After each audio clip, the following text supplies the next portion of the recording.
Bapak Ibu yang dirahmati Allah Subhanahu wa taala,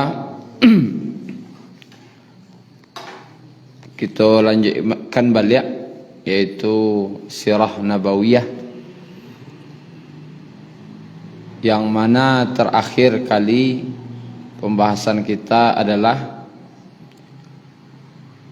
umat yang dihadapi Nabi di Madinah. Periode Mekah adalah periode khusus, yaitu tentang akidah. Sedangkan setelah di Madinah itu periodenya pembinaan akidah, pembinaan ibadah, muamalah, muasyarah, sampai pembinaan akhlak.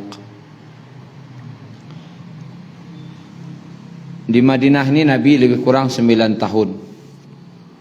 Kemudian beliau sampai di Madinah kemarin hari Jumat, yaitu tanggal 12 Rabiul Awal tahun 1 Hijriah.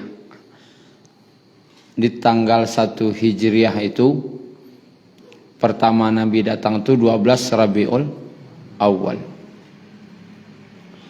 Di mana beliau tinggal waktu itu? Di rumah Abu Ayyub Al-Ansari sementara, sampai beliau membuat rumah. Sekilas balik sakete mengenai kondisi Madinah ketika Nabi datang, ada 3 yang beliau hadapi. Yang pertama, pembinaan umat Islam, itu sahabat, membina para sahabat, pembinaan ibadah, pembinaan akidah, ibadah, muamalah, muasyarah dan akhlak. Kemudian beliau hadapi juga di Madinah ini musuh dalam selimut, yaitu orang munafik yang hidup di tengah-tengah umat Islam. Bahkan kita sebutkan patangko Abdullah bin Ubay bin Salul itu salatnya pas di belakang nabinya, tetapi dia benci dengan Nabi. Kau balik, kalau jalihna mau di orang Makkah melawan dah ada dah. Ikutnya jawab tarikh, tapi nya benci jawab. Bagi kira yang dihadapi itu yang kedua, orang munafik. Yang ketiga yang dihadapi itu yang juga berat adalah orang Yahudi, yang mana mereka diberi julukan ular berbisa. Yang kerajonyo adalah menghembuskan permusuhan sesama umat Islam. Kalau sebelumnya menghembuskan permusuhan dan fitnah sesama kaum Aus dan Khazraj, sehingga dipeliaronya bau orang ko nak baca kak tadi. 3 tu dia doa Nabi. Sampai itu kajian wak terakhir patang. Nah, apa yang pertama dilakukan Nabi sesampai di Madinah? Kalau yang pertama dilakukan Nabi adalah membangun Masjid Nabawi. Masjid Nabawi ini dibangun di tempat di mana unta beliau berhenti. Ketika beliau surah jalan, unta ko di mana berhenti, ditampik berhenti unta itulah tempat awal diberdirikannya Masjid Nabawi. Dan langsung beliau turun tangan dalam pembangunan itu tadi. Langsung beliau. Sehingga dek beliau satu membuat sahabat yang lain bertambah semangat. Yang lainlah satu aja, cuma mencaliak Nabi satu, tambah semangat jadinya.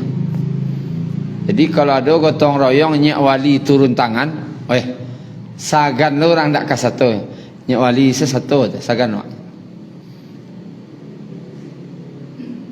Jadi ternyata keikutsertaan Nabi menambah semangat. Dan beliau ikut mengangkat bebatuan, batu bata, sambil berkata, Allahumma la ainsha illa ainshul akhirah. Ya Allah, tidak ada kehidupan kecuali kehidupan akhirat.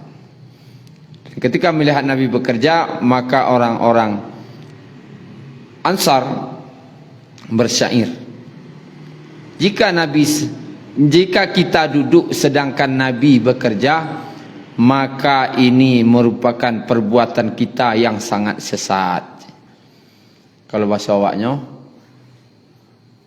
kok duduk awak Nabi karajo, yo ndak ada karajo nan sasek ko dah. Ialah sasek na karajo awak ko. Nabi karajo awak duduk. Yo ndak ada karajo nan sasek ko dah. Sasek iko dah.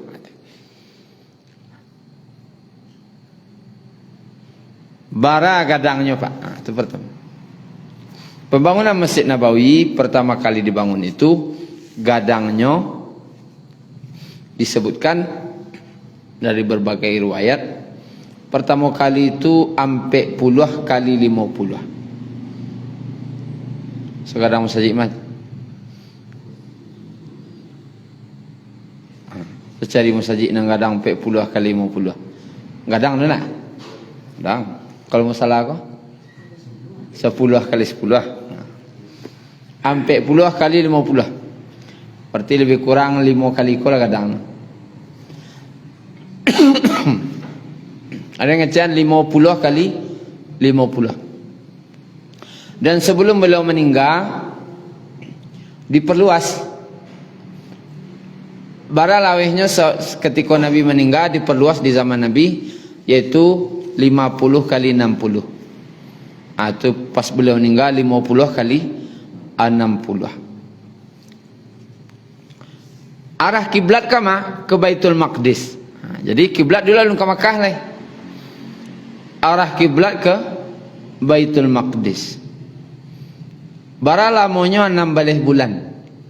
Lamo kiblat ke Baitul Maqdis. Mungkin Bapak Ibu yang pernah haji dan umrah akan dibawa jalan-jalan kota Madinah ke Masjid Qiblatain. Ketika Nabi sedang salat zuhur di Masjid Qiblatain, tampik Masjid Qiblatain kini kau, bila sedang salat mencaliak ke langit, mencaliak ke langit itu turun boleh? Caliak ke langit turun boleh? Beliau waktu itu ingin meminta kiblatku arahnya ke Masjidil Haram, ke Ka'bah. Tapi minta ndak kiblatku ke Masjidil Haram salah. Tak usah salah tapi minta je lah ndak. Nabi-nabi lain ke Baitul Maqdis adanya, awak seseorang kan. Tak usah salah. Sehingga bolak-balik minta ndak mari itu saya tarik. Sehingga turunlah ayat qad nara taqalluba wajhika fis sama falan walliyannaka qiblatan tardaha fawalli wajhaka syatral Masjidil Haram. Sungguh kami melihat kamu membolak-balikkan wajahmu ke langit. Minta indak, minta indak, minta indak. Kami tahu insyaAllah. Maka kami akan palingkan wajahmu ke arah kiblat yang kamu sukai. Mana ketujuh dengan kau? Arahan salah ke situ. Kecil Allah. Kan sayang Allah ke Nabi. Akan tak ketujuh. Situ salah. Nabi lain tak ada ke situ tu dah. Nabi lain ke Baitul Maqdis. Dek Nabi minta ke Masjidil Haram, diperlakuan oleh Allah. Nabi paling bunsu kan Nabi yang paling bunsu akan daknya bagian. Lalu fawalli wajhaka syatral Masjidil Haram, maka palingkanlah wajahmu ke arah Masjidil Haram. Sedang salat tu Nabi putar. putarah. Tampik Nabi putarah tu lah yang kini Masjid Qiblatain. Di situ Masjid Qiblatain.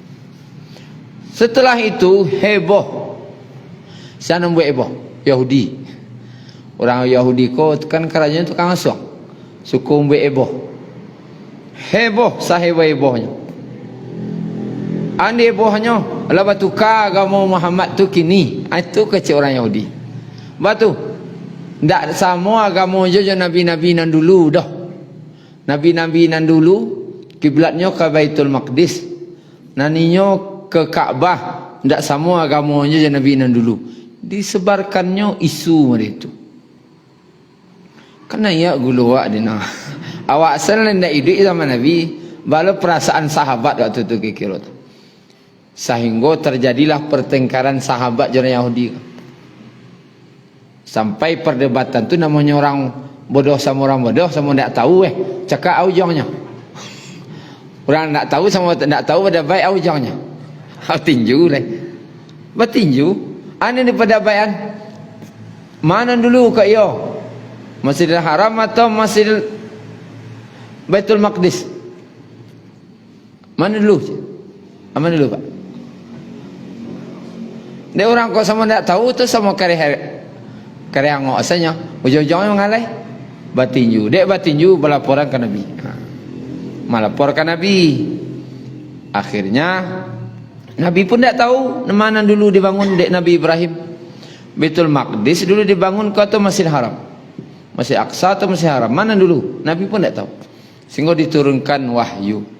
Inna awwala baiti wudi'a lin-nasi lalladzi bi Bakkah. Sesungguhnya rumah ibadah yang pertama kali diturunkan, yang pertama kali dibangun itu adalah di Bakkah, itu di Makkah. Rupanya dulu Makkah. Dalam hadis Bukhari disebutkan dulu dibangun Ka'bah itu sampai puluh tahun dibanding Baitul Maqdis. Kalau seniornya mana senior? Masjid Haram atau Masjid Aqsa? Masjid Haram dulu nyampe puluh tahun. Kalau untuk kiblat mana lebih patut? Itu boleh go. Mana patut senior atau junior? Baka-baan senior kau tetap didulukan. Gitu. Akhirnya terbantahkanlah argumen orang-orang Yahudi. Ternyata memang lebih pantas kiblat itu ke Ka'bah. Tempat pertukarannya namanya Masjid Qiblatain. Nah, Nabi ketika membangun masjid pertama kali arahnya ke Baitul Maqdis. Kemudian setelah pindah kiblat itu baru beliau arahkan ke Masjidil Haram. Salah satu mukjizat kenabian tu di orang kini dari mimbar Nabi itu pas ke Ka'bah tu arah. Pas. Sedangkan tak ada kompas waktu tu lah. Tak ada GPS untuk putar-putar dia pergi lah. Kamu arah nak. Kamu putar-putar lah. Pas. Kalau indak karena wahyu, celaklah negari wak dulu. Ada nama mereng-merengan lepiak dan setek kan. Dia tu. Tandanya tak pakai wahyu. Dek waktu tu kau merengnya kan? Oh, tu. Ya wahyu tak turun lain nanti ya. Dan waktu tu alun dulu alat dan canggih untuk mengukur alat. Tapi Masjid Nabawi 1000 sampai ratus tahun yang lalu, sampai 43 tahun yang lalu Nabi bangun pertama masjid. Pas salah, tak ada geser. Bila orang tahu kini lah pas diukur orang, pas mah. Tak meleset sekali. Sederajat sama meleset tu lah jauh lencang itu. Kalau arah Ka'bah tu 1 derajat. Jadi Bapak Ibu yang dirahmati Allah tu menunjukkan wahyu. Pembangunan Masjid Nabawi itu berdasarkan wahyu dari Allah. Nah, di situ banyak ada batang kurma, ada pohon gharqad, disuruh Nabi berasian, potong. Nah, batang kurma tadi nalah dipotong. Dan ukuran 40 kali 50 laweh tadi itu. Di bagian kiblat tu dipancang. diririk. Jadi dindingnya tu, dinding Masjidil Nabawi pertama kali bagian mihrab itu adalah pohon kurma. Kiri kanan baru batu bata, bertembok. Bagian muka tak tembok dah. Tapi apa? Pohon kurma, baririan. Kemudian tunggak-tunggaknya pohon kurma. Atoknya apa? Disebutkan di siko pelepah dan daun kurma. Palapahnya juga daun-daun. Dari 4 matahari nampak di bawah. Apa susun-susun. Itulah asal daripada Masjid Nabawi itu dulu. Dindingnya pada tingginya tak tinggi mereka ni dah, tak setinggi kau dah. Tak batok ni kau dah. Tinggi dinding tu 1 meter. Kecuali ditampik Bilal azan tu apa tinggi setek lah. Bertinggian. Tampik Bilal azan. Tapi kalau tinggi dindingnya rata-rata 1 meter. Jadi dari luar orang nampak ke dalam. Batih sajanya. Makanya orang ada dalam hadis Bukhari, ada orang yang badui, pipisnya ke dinding. Dikeceknya kampuangnya si kau lah. Kau mau saji kan gitu. Tapi dek Nabi tahu orang badui, kau orang kampung tak tahu apa-apa, kecana biasalah. Ambil saya sambil siram situ. Menunjukkan dinding tu memang sangat sederhana. Kini kok baragadangnya 3 balih hektar. Di berjalan 1,3 kilo tu jalan. Berputar dari pagar tu. Dan ke bawahnya 3 lantai. Jadi jangan sangka Masjid Nabawi itu bawahnya tanah, enggak. 3 lantai ke bawah tu. Di bawahnya tu sampai U2. Di 2 buah ke bawahnya lagi, 2 tingkap parkir. Dibolong ke bawah tu. Itu renovasi oleh Raja Abdullah dulu. Menghabiskan dana renovasi saja tidak salah 325 triliun. Kalau dawak ndak renovasi itu dah. Dia agam pitih kawak sebanyak tu. Itu ndak renovasi namanya. Tapi kalau bagi untuk Masjid Nabawi itu renovasi. Sampai pembuatan payung tu 247 payung. Cek payung tu 5 miliar. Bakok mahana payung tu. Dan dibayangkan musajid-musajid negari yang di Indonesia mencuba membuat payung, bantuan sama tu. Bantuan sama, pirago nak sama tu dah. Kenapa? Beda teknologi. Teknologinya payung yang di Masjid Nabawi itu kan ada garis biru. Garis biru itu teknologinya di situ. Walaupun derajat 50 derajat di atas hangitnya dan ke bawahku tetap dingin. Jadi teknologinya itu menurunkan suhu. Makanya mahal. 5 miliar cek. Kalau dia geh kawak 5 miliar sudah masjid cek. Hanya payung sah 247 payungnya. Dan biaya operasional di Masjid Nabawi itu operasional setiap hari nyapu, membarasihan dan semacamnya 5 miliar. Biaya operasional sehari. Ndak asal ndak level masjid wak operasional. Wak operasional masjid Ustaz aleh. Ngarin sekali sebulan tu. Kena harian kah? 5M sehari. Jadi jauh. Dia nampak awal cerita dulu dari pelepah kurma cuma. Batang kurma tu enggak. Celek kini. Dan di Arab Saudi, di tanah Arab lah, yang pertama kali dapat listrik Masjid Nabawi. Tulis istimewanya. Pertama kali dapat listrik Masjid Nabawi. Tahun barat tu 1909. Ada dapat Masjid Haram waktu tu leh. 1909 di masa kerajaan Turki Utsmani. Pertama tanah Arab yang mendapatkan listrik Masjid Nabawi.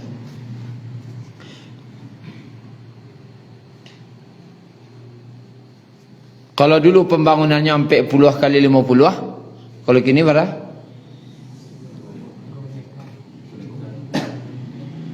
Kamu tak tahu na hektar ko berapa lah kadang. Bila ano pai cukup aswa.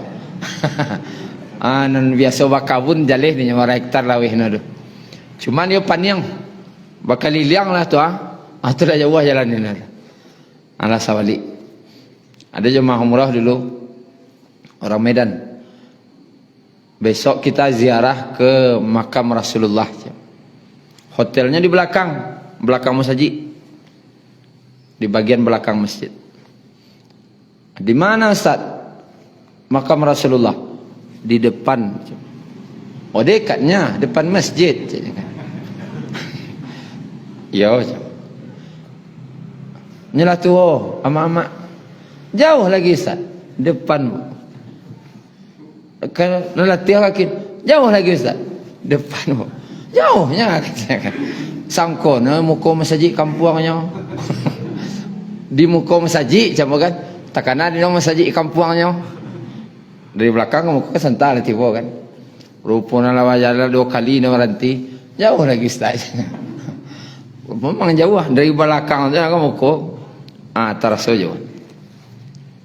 Gadang masjid. Dan itu pun tidak mampu menampung. Nampak nanti di Ramadan. Di mana orang jalan salatnya di jalan raya. Hotel-hotel ko lah penuh. Perhotelan penuh. Lah di jalan orang salat. Saking ramainya. Lah sagadang tumbe. Dan kini terakhir ambo pai petang. Lah di lapangnya sabalik kiri kanan. Lah hotel-hotel lah banyak nang bancuan. Ka perluasan lo balik. Ka di pagadangnya lo balik. Renovasi lo nya balik. Kalau renovasi awal habis dana 325 triliun kini ko entahlah. Jalihnya perluasan lo balik. Itu salah satu keberkahan dari Masjid Nabawi. Ndak langang-langang sampai kini. Direnovasi. Di zaman Abu Bakar tak ada renovasi. Di zaman Umar bin Khattab baru ada renovasi, perluasan. Terus khalifah selanjutnya terus sampai kini. Terus ada renovasi, perluasan. Tapi tetap sejarah awalnya adalah dari tunggaknya batang kurma, atapnya pelepah kurma. Caliak seding kau mana angka 7, mau ditunai elok na. Kalau dekat kau ambil angka 7 tu ambo ceraikan, habis masuk idahnya silakan kau nikah kayaknya. Joinyo. Habis baralu orang saya elok tu lain. Ada orang elok, ambil arato separuh. Tapi waktu itu sahabat ndak lemah dah. Awak kan ya gagih sekali. Sahabat ndak amuahnya dah. Awak ditawaran ambil arato ambo separuh. Bercerigi sekali. Sahabat ternyata ndak mau. Sahabatku punya wibawa. Termasuk di situ seperti siapa? Abdurrahman bin Auf. Ndak mau.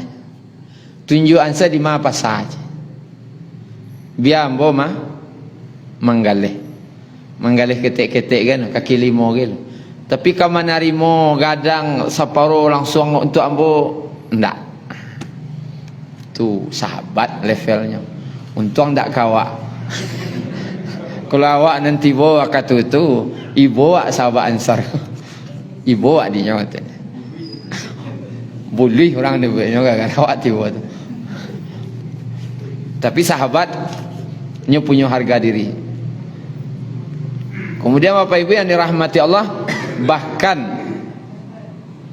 bahkan orang para sahabat Ansar itu datang ke Nabi, ya Rasulullah, acehnya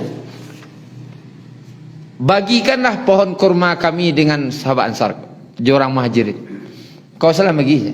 Bah, Muhajirin tak ada nama. Nama nerima dah. Ambil aku engkau separuh. Tak je. Bawa basuh Kalau bawa basuh, no kan ayo. Kalau seorang Arab kau basuhnya memang kalau indah dia tak. Malih nerima tak. Dia awak kan, janganlah, tangan pi modeko. Awalnya lah modeko, tak usah lah. Kata, ujang. Kalau sahabat, indak tu indak. Indak mohon. Dek, setelah dipersaudarakan orang ko ndak luamah mambi arato, akhirnya datang sahabat ko, ansar ko ke Nabi. Ya Rasulullah, bagikanlah pohon korma di antara kami dan saudara kami. Datangnya Nabi, suruhnya Rasulullah bagi. Tujuannya kalau Nabi nak bagi itu sahabat tepas sahabat tu itu kok. Kalau Nabi mah nyuruh membiak, Nabi nak nyuruh tu balik. Tapaso mana narimu. Rupanya Nabi kecek Nabi, tidak boleh Nabi dah. Tidak, cik Nabi. Terus bagaimana? Kecek Nabi, kaum Muhajirin berkata, kalian memenuhi kebutuhan kami dan kami ikut bekerja sama dengan kalian dalam mengurus buah itu. Dan itu dah. Biar kami karajo di kabun engkau. Beko bagi asia wak. Tu ya layi orang. Layi orang berwibawa. Dia gian orang kabun no kawak kabun sawit no bagi dua je wak. Lemah.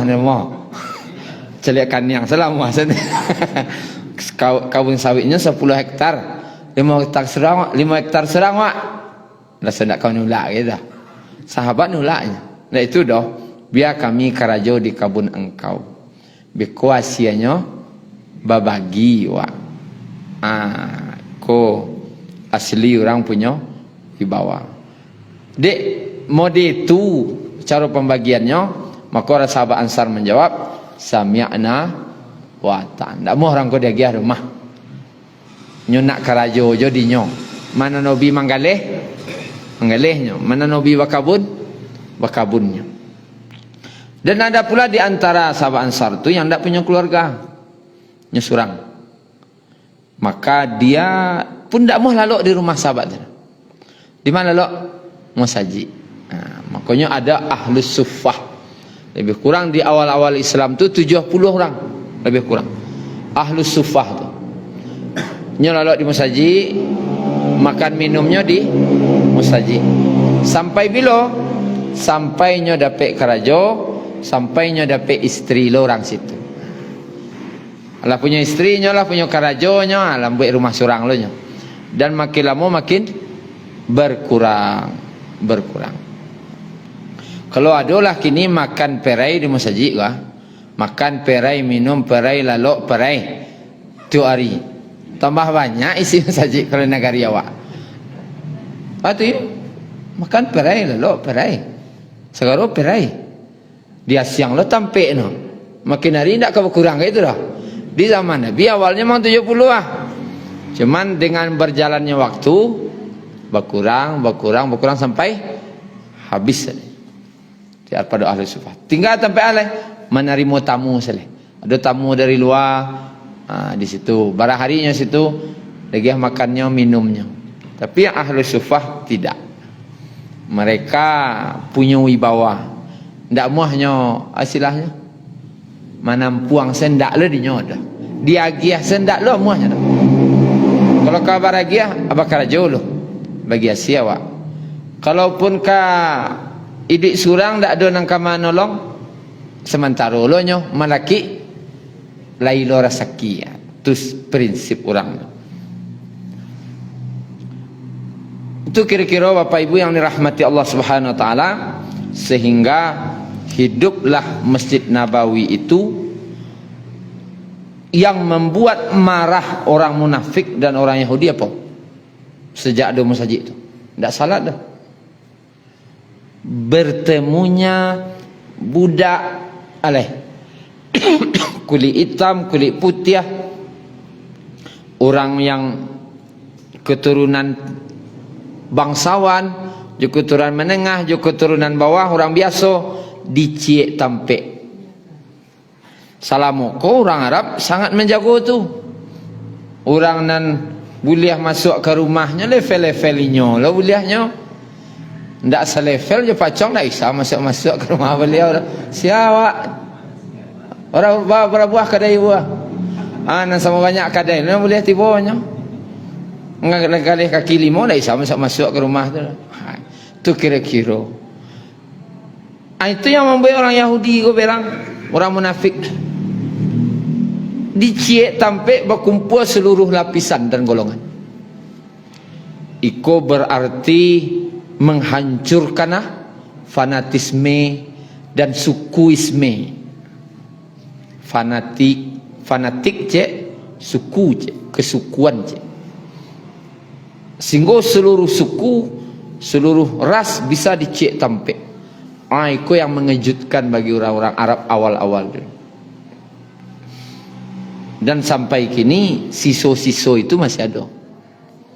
Masih ada orang. Siso-sisonya. Bahkan masih nampak kadang. Apalagi di zaman itu. Bagawa dicek tampe. Dengan sendirinya jadilah Masjid Nabawi itu pemersatu umat. Makanya masjid kau bukan untuk memperpecah belah umat. Masjid kau untuk memersatukan umat. Sampai bersatunya seluruh golongan, lapisan dan semacam. Dicek sampai. Kan itu apa Ibu? Tentang pembangunan masyarakat baru di Madinah, membangun Masjid Nabawi dan mempersatukan Muhajirin dan Ansar.